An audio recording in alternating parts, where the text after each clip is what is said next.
Boa noite, queridos irmãos do Grupo Espírita de Amor e Caridade, ajudando a caminhada. Mais uma vez, agradecendo o convite por estar aqui com vocês.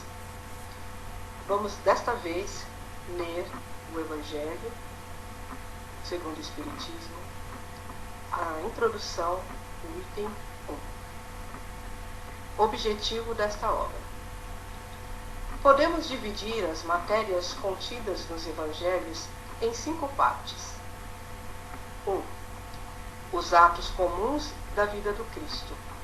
2. Os milagres. 3. As profecias. 4.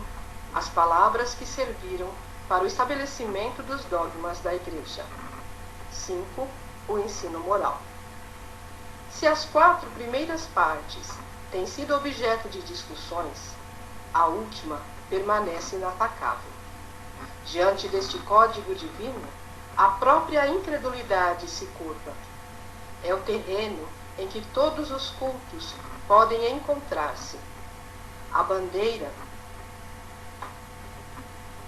sob a qual todos podem abrigar-se, por mais diferentes que sejam as suas crenças. Porque nunca foi objeto de disputas religiosas, sempre e por toda parte provocadas pelos dogmas. Se o discutissem, as seitas teriam, aliás, encontrado nele a sua própria condenação, porque a maioria delas se apegaram mais à parte mística do que à parte moral, que exige a reforma de cada um. Para os homens, em particular, é uma regra de conduta, que abrange todas as circunstâncias da vida privada e pública, o princípio de todas as relações sociais fundadas na mais rigorosa justiça. É, por fim, e acima de tudo, o caminho infalível da felicidade a conquistar, uma ponta do véu erguida sobre a vida futura. É essa parte que constitui o objeto exclusivo desta obra. Todo mundo admira a moral evangélica. Todos proclamam a sua sublimidade e a sua necessidade. Mas muitos o fazem confiando naquilo que ouviram, ou apoiados em algumas máximas que se tornaram proverbiais. Pois poucos a conhecem a fundo, e menos ainda a compreendem, e sabem tirar-lhe as consequências. A razão disso está em grande parte nas dificuldades apresentadas pela leitura do Evangelho, ininteligível para a maioria. A forma alegórica, o misticismo intencional da linguagem fazem que a maioria o leiam por desencargo de consciência e por obrigação, como leem as preces sem as compreender, o que vale dizer, sem proveito. Os preceitos de moral espalhados no texto, misturados com as narrativas, passam despercebidos. Torna-se impossível aprender o conjunto e fazê-los objeto de leitura e meditação separadas. Vamos então falar um pouquinho, sobre esses 2 parágrafos aqui do Evangelho. O que a gente pode notar, que 2000 anos após Jesus ter vindo, deixou a vida inteira dele como exemplo, mas no nível de evolução que nós temos, cada um foi tirando o que foi entendendo, o que tinha para dar na época, e foi formando as religiões baseados até em apenas das partes que ele nos fala aqui, que são 5, em uma ou em outra, ou em uma ou outra, mas a parte principal, que é o ensino moral, ela vem ficando para trás mesmo, porque se apegaram às demais. Também, pelo não querer se comprometer, até hoje, muitas pessoas, elas até eu já ouvi dizer, eu não quero ser espírita, porque tem aquele negócio que a gente sempre fala, a quem muito foi dado, muito será pedido, Então, se você souber, você tem a responsabilidade sobre aquilo que você sabe. E muita gente, por esse lado, quer sair, não quer esse comprometimento, de ser responsável sobre alguma coisa, por alguma coisa, ou responsável principalmente por se melhorar, por deixar as vantagens que eles acham que tem, as coisas boas da vida, como costumam falar, né?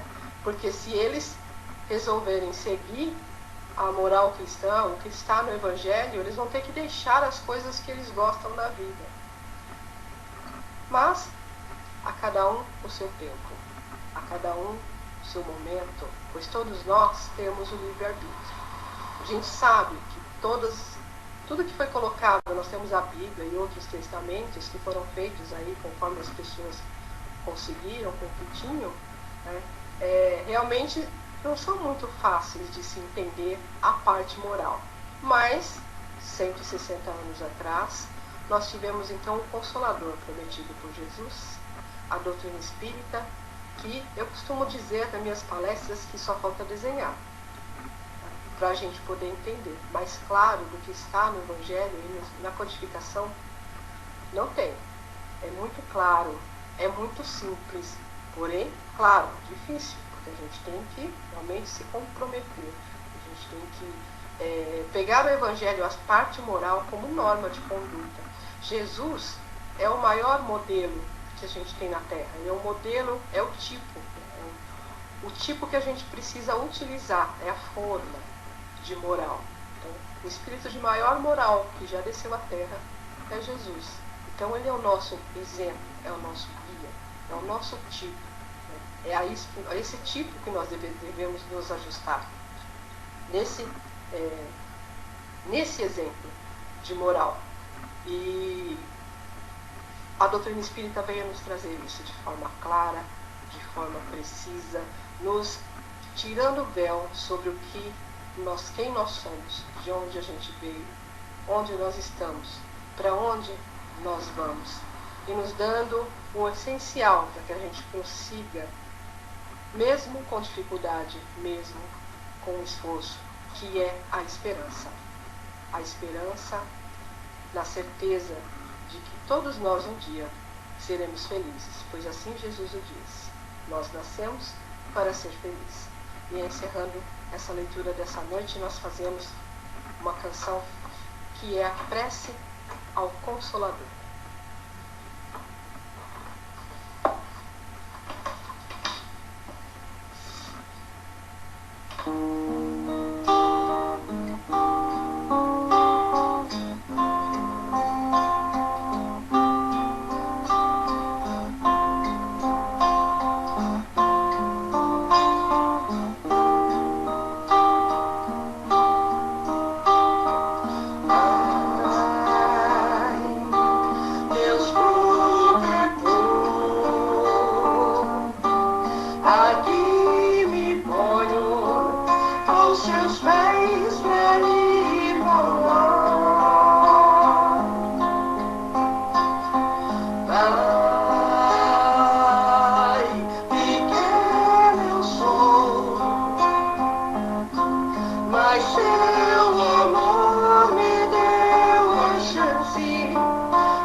possa nos iluminar hoje e sempre, que nunca percamos a esperança, a fé, a perseverança.